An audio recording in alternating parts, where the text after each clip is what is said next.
What we want to do this morning, if you've got your Bibles, you might look at them up, have them up, or iPads, whatever else you got. We're going to go back to looking at Philippians. We did Philippians 1 and 2, and actually the theme of Philippians is joy, thanksgiving, and there are other themes, but they're the main two things. Themes of joy and thanksgiving. Chapter 1 talks about a single mind, and we've just been singing Jesus, Jesus. And the idea of the single mind is our focus and our purpose, and this is Paul's focus and purpose, was on Jesus. And the theme of chapter 1 was joy in the place I am in. Chapter 2, on the other hand, is a submissive mind, joy in the people I am with, who I serve. Chapter 3, and we're going to start looking at this morning, is a spiritual mind, and it's joy in the person I am. Who am I? And the last chapter, which I actually love the most, is chapter 4, the secure mind. And we'll get to that sometime in the future. But this morning, chapter 3, the title is Joy in the Person I Am, Our Identity. That's the key word I want us to get this morning. Our identity. And I said, firstly, that joy is one of the main themes. And someone wrote this about joy. I'll put my glasses back on. True joy has less to do with the outward circumstances than with the inward, and more to do with the inner harmony than with the outward. True joy is being anchored to our Creator, who knows us better than we know ourselves. True joy is not dependent on another person, but on Jesus. True joy can be found within the everyday things of life. Corrie ten Boom. Remember Corrie ten Boom? She was a lady that used to keep the Jews during the Second World War. And she said this: if you look at the world, you'll be distressed. If you look within, you'll be depressed. But if you look at Christ, you'll be at rest. And what she's saying is inner joy. To have a contentment about how we are in Jesus. And she was a woman that knew it, because she used to hide the Jews in the cupboards. Now we can understand that. These cupboards were false cupboards, and because the Nazis would come around with their machine guns and everything else searching for these Jewish people. And she would do that. And you have to be, and her father had a jeweler shop, which was what was the cover, if you like, for what they were doing. So you have to be pretty game. She ended up in a concentration camp. She did. And her sister died actually, and she survived. So it takes a woman, a great woman, to be able to say, I still have joy, and yet being in that kind of circumstance. That's what she said. So this morning, what I want us to do is to think about our identity. All of us, in a sense, have some kind of identity. On TV, it has this ancestry thing. You remember that you can go into the TV, whatever the show thing is, and you can look back. Has anyone done that? No? No one's been game enough to find out where they come from, here, there and everywhere? Some people have. My mum. Well, actually, I don't know who, some relation of mine did it, and we ended up coming from here, there and everywhere. And none of us looked like any of them, so I don't know how these things work. But I think there is an interest on knowing where our roots lie, who we really are, what our identity is. And there's nothing wrong in that. It's a good thing to know basically who. Now, I'm cook, but I'm definitely not a cook by nature. I live on my own and I don't cook. I virtually buy everything I kind of eat, kind of thing. I hope they don't run out of food like they run out of toilet paper, because I'll be stuck. Especially ones that they make in packets, put in the microwave. So, but we're all in our own identity in our own place. And we seek to develop that identity. Now that can be our family, it can be work, it can just be our church or our relationship with God. But it goes further than that. Not just is there only an identity, silly glasses, not only is our identity in those three spheres, our family, our workplace, our church, or for a lot of people it's a club or some organisation that they can identify with. It goes further than that. It goes to be acceptable in society. Not only be part of a club, but be acceptable. Not only be part of a family, but have respect. And all of these things. In a workforce, it's to do a good job. Now, I used to work for Living Care for 19 years, and every year we'd have an appraisal. Do you have an appraisal at work? They call them all these funny names now, but it's still the same thing. We used to have what they call a 360. You had someone above you, someone beneath you, and all the people around you telling you what you like. And most of it was hopeless. I used to hate it. But every year you had to go through that, and you had to tell them how you're going to improve. I ran out of ideas in the end. But that's what it's all about. We've got to show how we're going in life. And that's where Paul was. Paul was, if you like, a junior rabbi. He was zealous about who he was. And we know the history of Paul or Saul back then. He'd go out, he was hunting the Christians, he was killing them, all in the name of the Jew, of being a very much Jew and following what he believed was right. But one day on the Damascus road, what hit him? The light of God. And he had a new identity. Not one that was going out butchering people, but one that lit up his life that was centred on Jesus. And he said to God, "Who are you?" And Jesus said, "I'm the one that you've been killing. I'm the one that you've been, putting to death." And Paul then had this new experience, a new identity that moulded and shaped his life from then on. And this is what he talks about in chapter 3. He talks about his new identity, but also talks about his old one. How he put the old one off and he found a new one. And that's where we're all about, isn't it? Our old one for us is our sin life. Is our nature which is just within us normally. The new life is when Jesus comes in and changes that to make us like him. And that's what this is all about. But the first thing he says to us in chapter 3 is rejoice. Now, he said this over and over and over again. You know why? Because we take a bit to get in our heads and in our hearts that we need to rejoice and show rejoicing. Even when we don't have enough toilet paper. I've been watching on television. I can't get over how people go mad. And they literally go stupid. Last night on the news, you had 3 women with a trolley. And they were having a ding-dong fight. We're supposed to, and obviously they're not appreciating it, in our Christian experience, we're supposed to have within us a quietness that allows us to deal with the experiences and the circumstances of life. I hope we don't end up in the aisle of Woolworths fighting over toilet paper. Because, while we might laugh at it, that's where the world is. The world is about itself. Its identity is about what I need. What's going to fulfil me, and at the moment that's what it is. And it could be in a few weeks' time for other kind of foods. But we are reminded that what we are and who we are is this person of joy, of a sense of contentment and fulfilment of where we are, whatever the circumstance.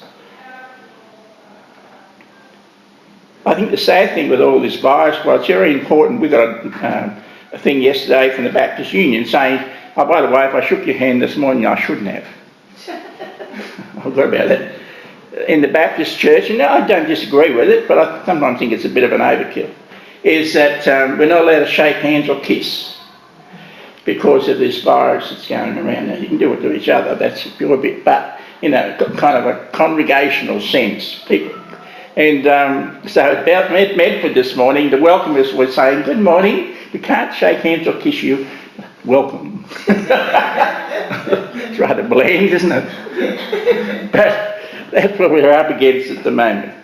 But in these circumstances, whatever it is, and I'm even thinking of my eyes. I had one eye done on the 11th of December and had one done on the 5th of February. And it took a process, 3 months. And yet there's a quietness about going about it. I didn't get anxious. It was good to know the second time what happened the first time, because it saved you, being concerned about it or anything like that. But God gives within us a stillness, and that's what Paul was saying. And Paul says, live like that.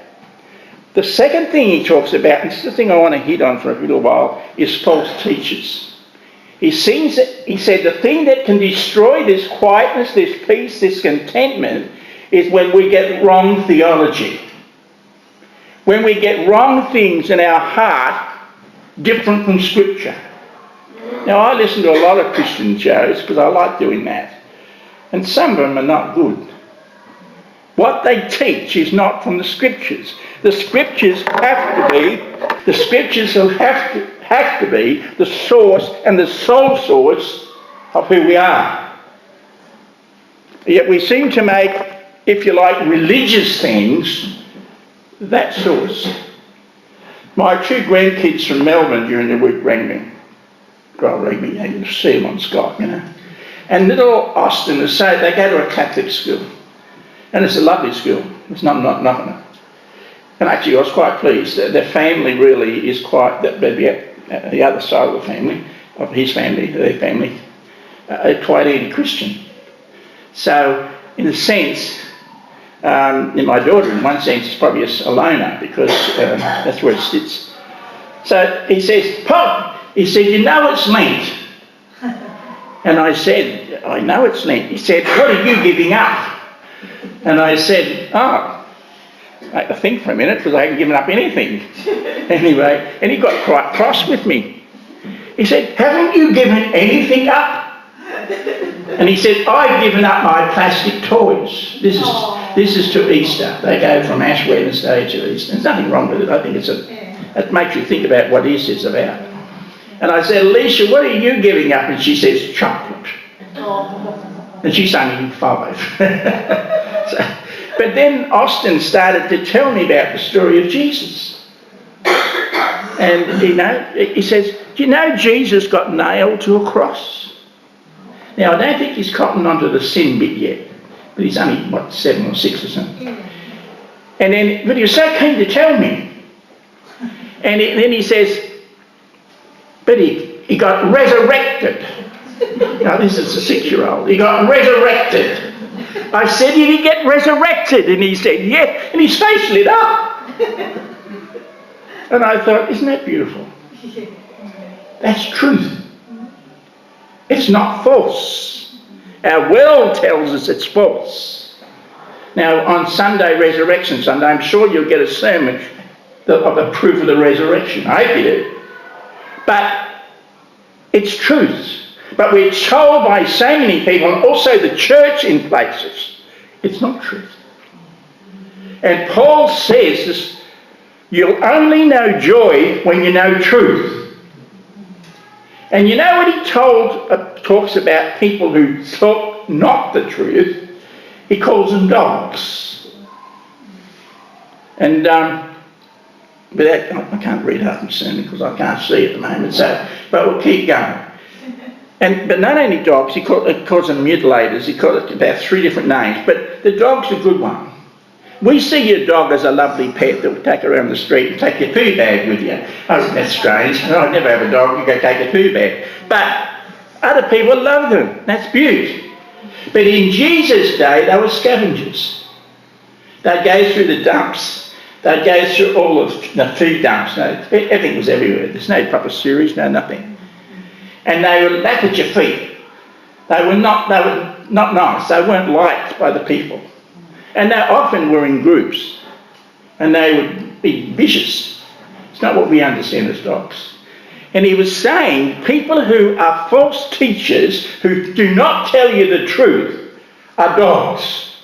He was actually referring to the Jews. That seems a bit harsh. Because if you remember in the New Testament, early in the New Testament, where did the gospel go first? To the Jews. The Jews got a bit upset because it then went to the Gentiles, you and I. And the Jews thought what should happen is because in the old scriptures, in the Old Testament, they were told to be circumcised, the men, or the kids. And they believed to be a Christian, you needed to become a Jew, circumcised, then you'd be a Christian. That's the kind of method. But in Acts 15, they had a conference and they decided, no, that's not on. Jesus is the centre. It's no outward sign, if you like. And they got very upset. And the Orthodox Jews of the day then hounded Peter, hounded Paul with this, if you like, theology about circumcision. You had to be circumcised. You had to be a Jew first to be a Christian. And the conference of that day on the Acts 15 says, no, it's the grace of God. And all what we hear today, it's not God's grace, it's works. It's what you can do gets you to heaven. No!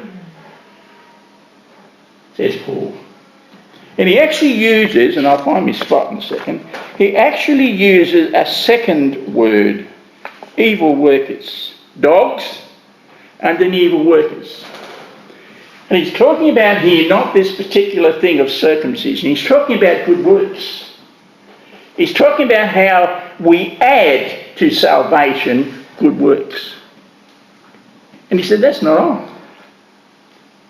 He says good works comes out of your salvation. You've been changed. You've been made anew. How you live is like Jesus. Out of our expression of faith comes our good works. And he calls these people evil workers. Workers of the flesh. And he goes on then, the third thing is mutilation. It's a terrible thing. The actual word circumcision means mutilation. And what Paul says, no longer is it a physical thing. It's now a spiritual thing. We were, if you like, of the old, of sin, of the flesh nature. But now we're spiritually made new. And he said that's what it's all about. And leading up to Easter, we need to reinforce in our hearts that Jesus is the centre of all. God our Father who loves us dearly. It's one thing that's beautiful about fathers and children. It's sad when it's not the case. But it's beautiful when it is the case, when there is a connection, a love, because we appreciate more the relationship with us, with our Father in heaven. But I can understand people who've had a rough time with their parents, particularly fathers. It's hard sometimes to come to terms with. But we have a Father who indelibly loves us to the point that he gave his only Son to die for us. And what Paul is saying, that is central to everything. And he's saying, you dogs, you evil workers, you mutilators, out of here. And he's saying to us as Christians, don't be hoodwinked by these false teachers. And there's a lot of them about, who put emphasis on certain things and Jesus is not central. Someone has said that Jesus is not central at the heart of everything. Whatever they're telling you is not right. Get it right. And we actually put religious things in place of Jesus. It can be teaching. It can be things that are the work we do in the church. It can even just simply be the fact we turn up on a Sunday. They're all good.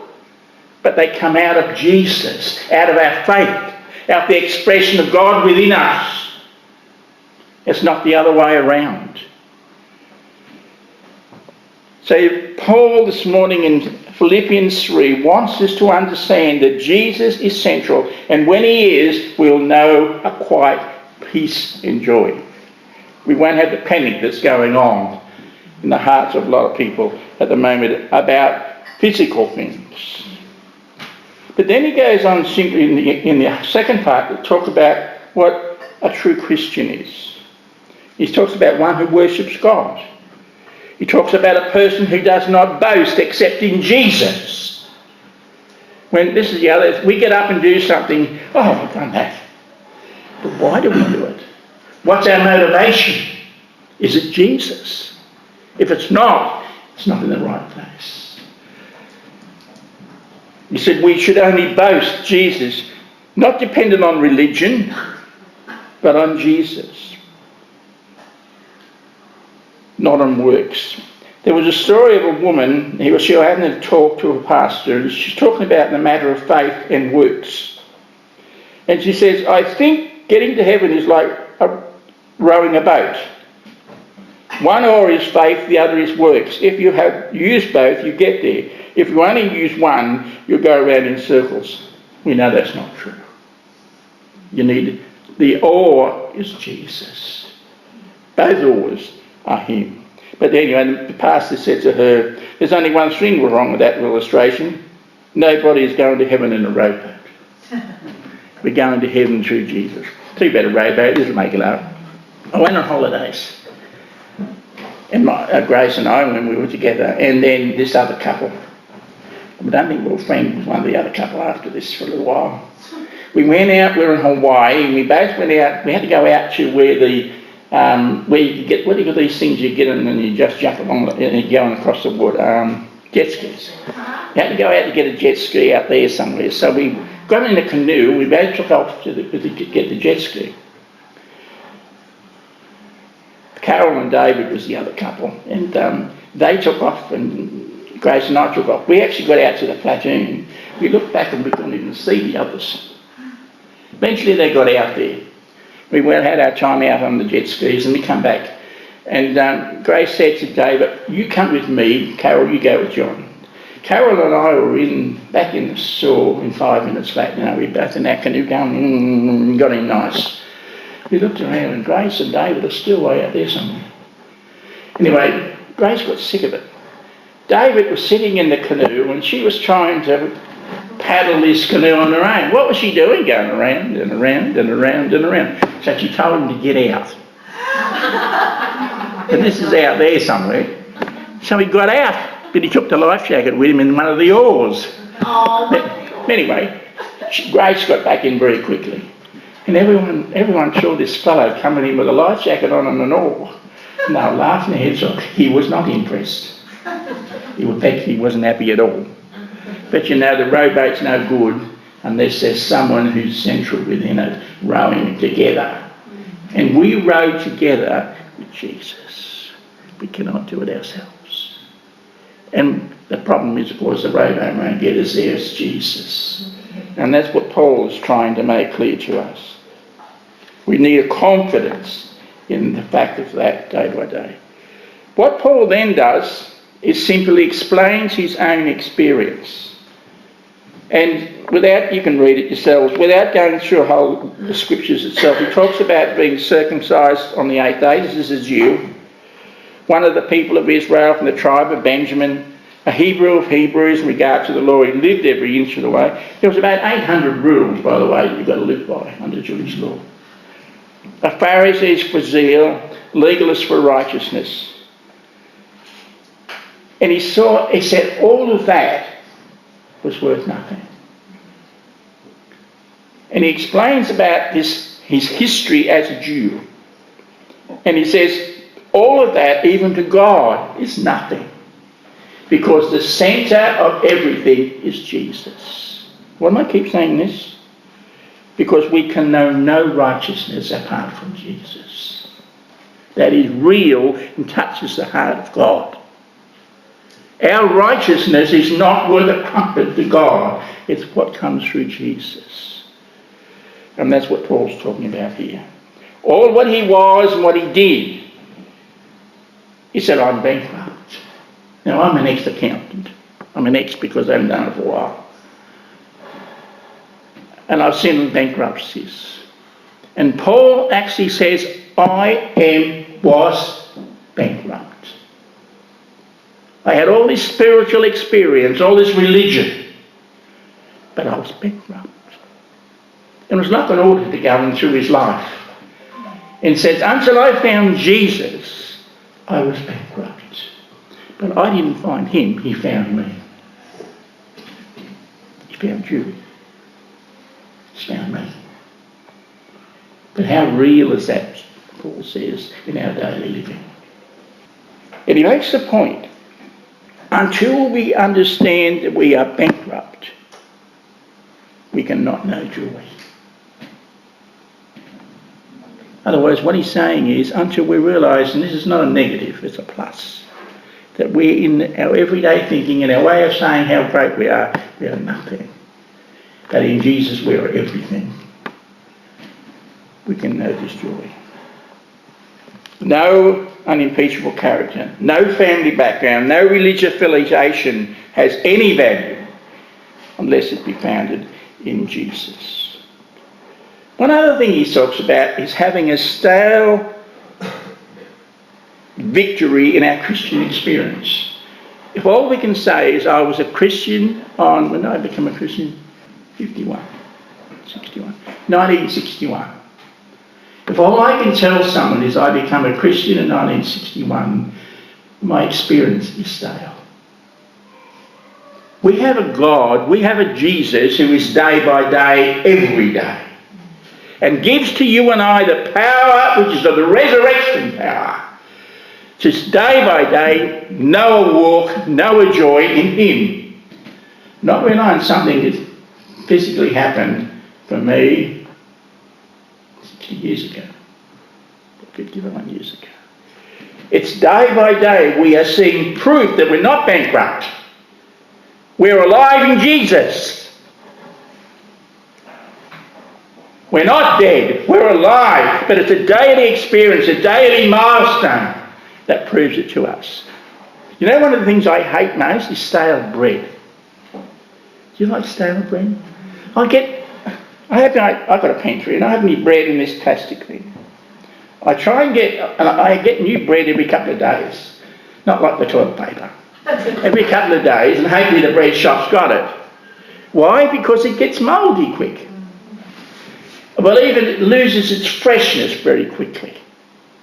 So I go in 2 or 3 days and I check it, whatever's left of the loaf, and I think, oh, that's not nice, I get another one. I just have a thing about stale bread. Other people have things about other things. And sometimes we have our experience with Jesus can be stale.